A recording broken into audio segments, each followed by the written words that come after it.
Hey students, we spent a lot of time talking about ways to walk through the woods, walk through your local ecosystems here in Chicago, and identify wildlife, but I want to make it clear that you can find wildlife in your very own backyard. And so today we're going to go over some of the things that you can do to better attract wildlife in your area. So the very first thing I'm going to show you is your grandfather's favorite type of a way to attract wildlife, and that's the bird feeder. So this is the bird feeder setup I have in my backyard. So both of these are what's called suet cages. So these are just little cages that hold these big blocks of seed held together by fat, essentially. And so suet, which is the name for the stuff that goes in the suet cages, my suet has been pretty picked at. So it starts off as a big square. It's really greasy. It's pretty gross to get out of the package, but it is really, really cheap. These suet cages you can always get for under $5, and the suet itself is under $1. And you don't have to hang these from a pole like I have here. You can hang them from a bush or a tree, anywhere where a bird is going to see it and find it. The other type of feeder I have here, this is a hummingbird feeder. I got this particular feeder at a dollar store, so it's very cheap.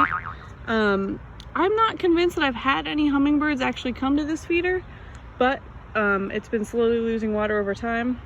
Optimistically, I'm going to choose to believe that's hummingbirds.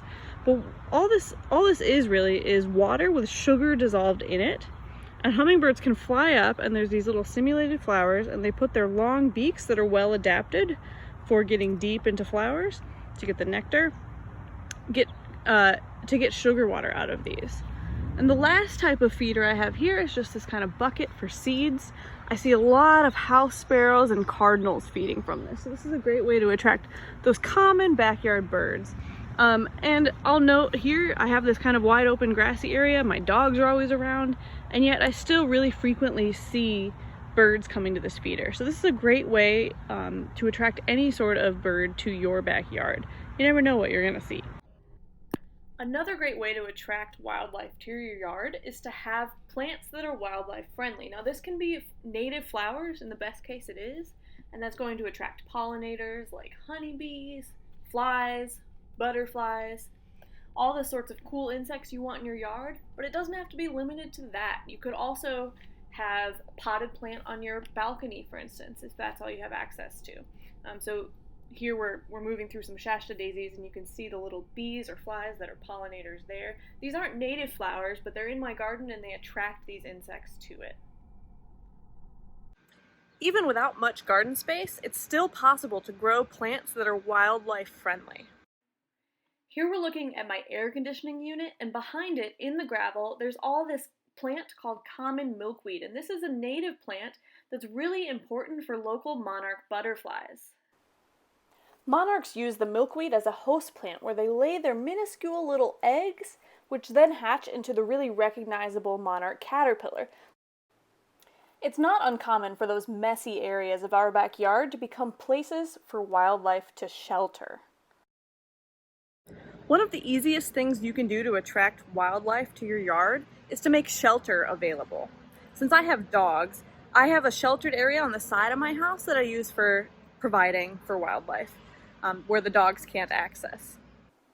So here you can see lots of plants that grow fairly tall that I allowed to just collapse over. And this provides shelters for instance, rabbits that want to have nests, or any sort of ground nesting bird. There's also a lot of long grass here that I mow much more irregularly than the rest of my yard. Overgrown gardens like mine, brush piles, or firewood stacks all make really great shelter for wildlife. You can also intentionally build shelters like the bat house shown here, bird houses, or native bee houses using scrap wood and tutorials from the internet. The single greatest thing you could do to get wildlife into your yard is to keep your cats indoors and encourage your neighbors to do the same.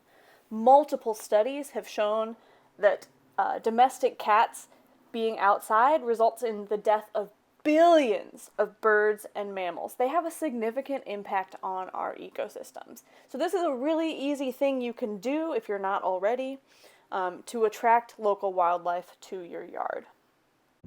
Jazzy, nope. Let's summarize what we've talked about today. First, you can install bird feeders using different type of feed to attract different species. You can use things like sunflower seeds, suet, or sugar water. Second, you can plant wildlife-friendly plants, and these can be things like native flowers or they can be introduced flowers. Either way, they're going to attract pollinators and hopefully those friendly insects you want in your garden, like monarchs.